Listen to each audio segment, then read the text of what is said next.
सभी विद्यार्थियों का पुनः एक बार आपके अपने इस YouTube चैनल में हार्दिक स्वागत है। प्रत्येक जिले का अर्धवार्षिक का प्रश्न पत्र हम हल कर रहे थे और उसी कड़ी में आज कक्षा 12 का हिंदी अनिवार्य विषय 12वीं का अर्धवार्षिक परीक्षा 2021-22 का जयपुर जिले का कौन सा जयपुर जिले का आज प्रश्न पत्र हम हल कर रहे हैं। निश्चित रूप से आपको बोर्ड एग्जाम में बहुत मदद मिलेगी। सभी को ये पेपर हल किया हुआ देखना चाहिए। आपकी तैयारी का भी इससे पता चल सकता है। शुरू करते हैं। पहला प्रश्न है अपठित गद्यांश। इसको पढ़ करके प्रश्नों को उत्तर लिखना है। मैंने आपको बताया कि कोई भी अपठित गद्यांश हो उसको 2 से 3 बार अच्छी तरह पढ़ लेना है। हो सकता है उसका अर्थ आपको पूरी तरह समझ में नहीं आए, लेकिन किसी तरह मोटा मोटा अर्थ आप निकालने की कोशिश करें। फिर हम प्रश्न पर चलेंगे। उपयुक्त गद्यांश के लिए एक उपयुक्त शीर्षक दीजिए। जब हमने इस गद्यांश को पूरी तरह पढ़ा तब आपको ये पता चलेगा कि इस गद्यांश का शीर्षक है साहित्य के बारे में बता रखा। साहित्य और समाज ये इसका उचित शीर्षक हो सकता है।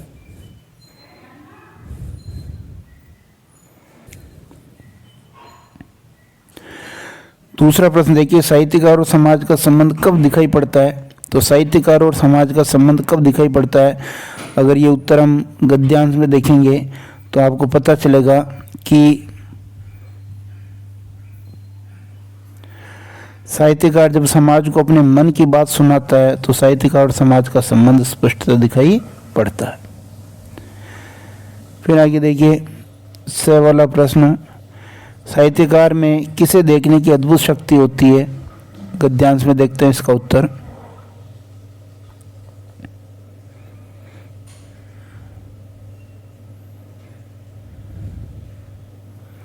ये यहाँ पर है। साहित्यकार में सौंदर्य को देखने और परखने की अद्भुत शक्ति होती है। उसके बाद देखिए द वाला प्रश्न, साहित्यकार की दृष्टि व मन की विशेषता बताइए। इसका उत्तर यहाँ पर है। साहित्यकार अपनी पैनी दृष्टि से देखता है और संवेदनशील मन से उसको अभिव्यक्त करता है। किसको देखता है? पैनी दृष्टि से जीवन को देखता है। जीवन के आसपास जो घटित हो रहा है उस यथार्थ को देखता है और उसी अनुसार अपने अभिव्यक्ति को वो प्रकट करता है। अपठित पद्यांश को हम हल करेंगे। ठीक गद्यांश की तरह पद्यांश को भी 2 से 3 बार पढ़ लेना है। इसका अर्थ करने की कोशिश करना है। इसमें मुख्य रूप से मृत्यु के बारे में बताया गया है कि मृत्यु अंतिम पड़ाव नहीं है। मृत्यु के बाद जीव वापस पुनर्जन्म लेता है। ठीक है, प्रश्नों को देखते हैं। मृत्यु को विश्राम स्थल क्यों कहा गया है? मृत्यु को विश्राम स्थल इसलिए कहा गया है क्योंकि मृत्यु के बाद जीव जो है वो नया जीवन धारण करता है। नया जीवन धारण करता है, इसलिए वो विश्राम स्थली है।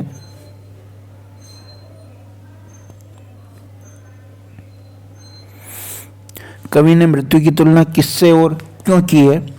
तो कवि ने मृत्यु की तुलना सरिता का मतलब नदी से की है, क्योंकि जिस प्रकार नदी बहती रहती है और नदी में नहाने पर आप वस्त्र बदलते हैं कि नहीं बदलते, इसी प्रकार जो जीवन है और जीवन के बाद जो मृत्यु प्राप्त होती है वो भी उस सरिता की तरह है, क्योंकि मृत्यु के बाद आत्मा अपना शरीर बदल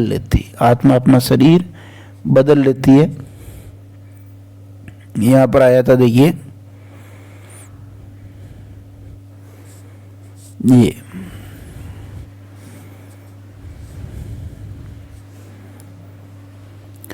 फिर आगे देखेंगे सच्चे प्रेम की क्या विशेषता बताई गई। सच्चे प्रेम की क्या विशेषता है, तो सच्चे प्रेम की जो विशेषता है, एक तो स्वयं के न्योछावर होने पर है, बलिदान होने पर, ठीक है, और प्रेम में त्याग का महत्व भी है। ये यहां पर आई बात देखिए, तृप्ति आत्मबलि पर हो निर्भर। आत्मबलिदान यानी स्वयं के बलिदान पर, स्वयं के बलिदान पर, यानी समर्पण का जो भाव है वो इसमें है।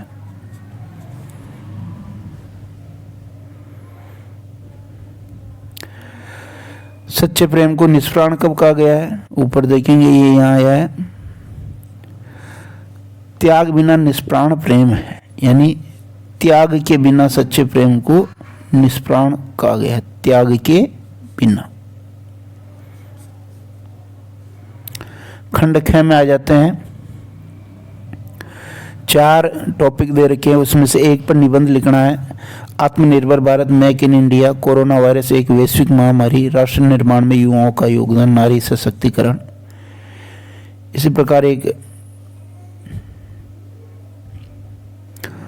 चौथा जो प्रश्न है, सचिव माध्यमिक शिक्षा बोर्ड राजस्थान अजमेर की ओर से एक अर्धशासकीय पत्र पुलिस महानिदेशक राजस्थान जयपुर को लिखा जाए, जिसमें बोर्ड परीक्षा प्रश्न पत्र की सुरक्षा का आग्रह किया गया। अथवा में एक विज्ञप्ति है जिसमें परीक्षाओं की तारीख बदल गई है, जिसकी सूचना देनी है। तो ये दोनों पत्र एवं प्रारूप लेखन में हमने बहुत अच्छी तरह करवा रखा, वहां से आप देख सकते हैं।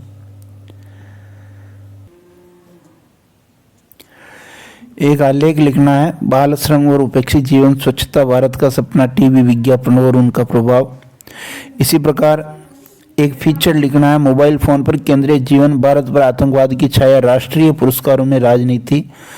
वैसे तो फीचर और आलेख अथवा में आना चाहिए, लेकिन ये 2 प्रश्न दे दिए हैं जो एक हिसाब से सही नहीं है, क्योंकि या तो आलेख ही पूछा जाना चाहिए, फीचर पूछा जाना चाहिए। 7वां प्रश्न देखें, विचार व्यक्त करने, मनोभावों को कहने तथा प्रकट करने का साधन क्या है, भाषा है, बिल्कुल ठीक है, ए वाला सही हो जाएगा।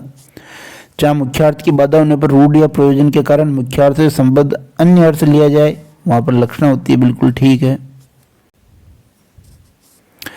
रहमन पानी राखे बिन पानी सब सून, पानी गए न उबरे मोती मानस चून। जो यहाँ ये पानी शब्द है, ये श्लिष्ट शब्द है, इसके 3 अर्थ हैं, इसलिए यहाँ पर जो आपका उत्तर होगा वो श्लेष अलंकार हो जाएगा। अलंकार की विशेषता क्या है, काव्य की शोभा बढ़ाना अलंकार की विशेषता, बिल्कुल ठीक है। मोशन शब्द का हिंदी अर्थ मोशन का प्रस्ताव होता है, ये भी ठीक है। एलिजिबिलिटी शब्द का अर्थ पात्रता, बिल्कुल ठीक है। व्याख्या करनी है खंड ग में, तो ये देखिए आपके आत्म परिचय कविता से लिया गया। आत्म परिचय हरिवंश राय बच्चन जी की ये कविता है, इलाहाबाद के प्रवर्तक। इसमें इनके बारे में लिखना है। फिर देखिए ये जो व्याख्या पूछी गई है, ये मुक्तिबोध इसके कवि हैं और सहर्ष स्वीकारा है कविता से ये ली गई है। सहर्ष स्वीकारा है, जो उसका प्रेरणा स्रोत है, उसको उसने जो भी है सुख दुख और भी ऊंच नीच है सबको सहर्ष स्वीकार कर लिया है। ये गद्यांश की सप्रसंग व्याख्या है। तो आप देखेंगे कि बाजार दर्शन जो निबंध है, बाजार दर्शन किसका निबंध है, जैनेन्द्र का, उसमें से ये लिया गया है कि बाजार का जादू आंख की राह काम करता है। अथवा वाली व्याख्या देखेंगे तो ये अथवा वाली व्याख्या काले मेघा पानी दे, काले मेघा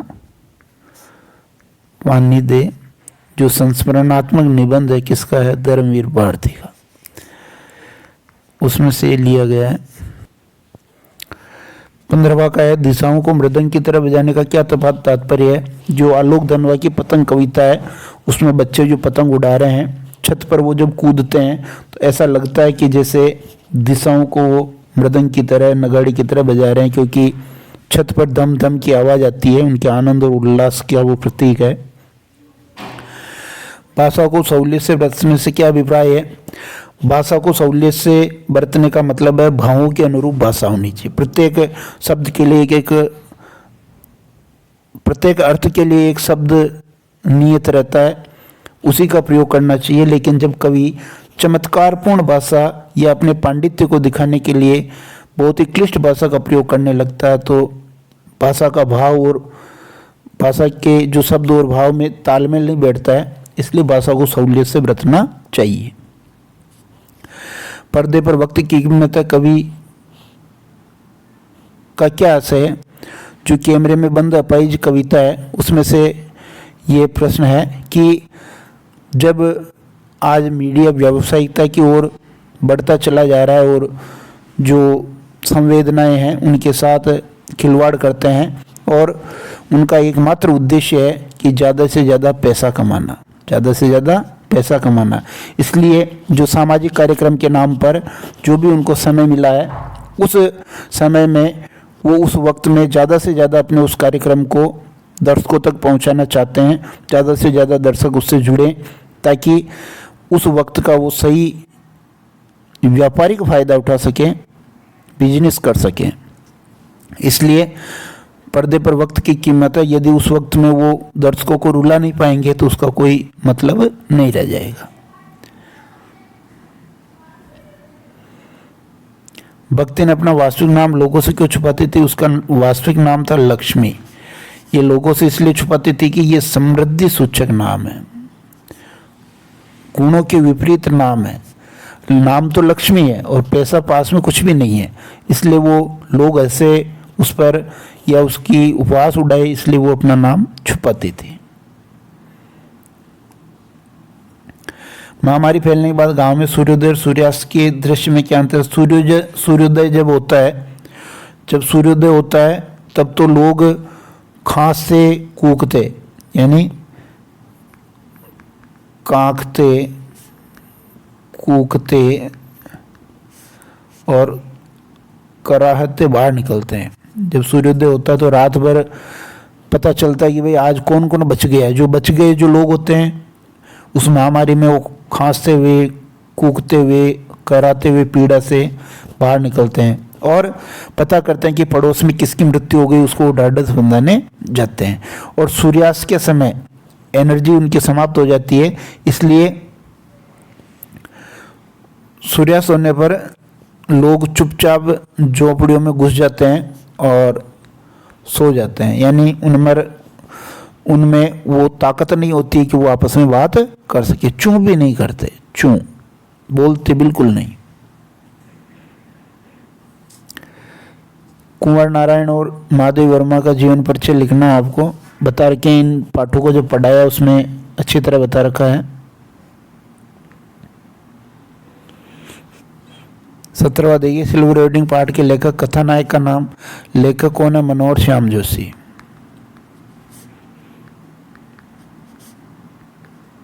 और कथानायक कौन है? कथा का जो नायक है, प्रमुख पात्र, वो है यशोधर बाबू।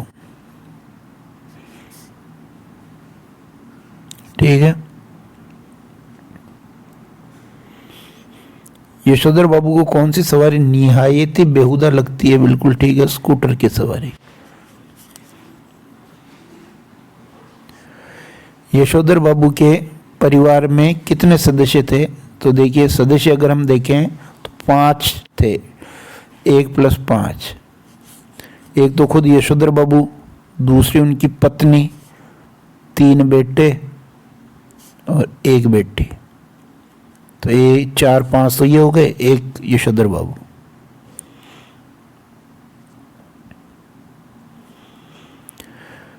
यशोधर बाबू की पत्नी समय के साथ ढल सकने में सफल होती है, लेकिन यशोधर बाबू असफल होते, ऐसा क्यों?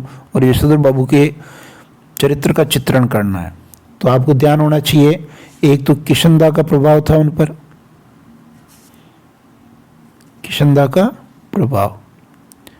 फिर देखिए सादा जीवन था, पुरानी परंपरा रीति रिवाज के समर्थक थे,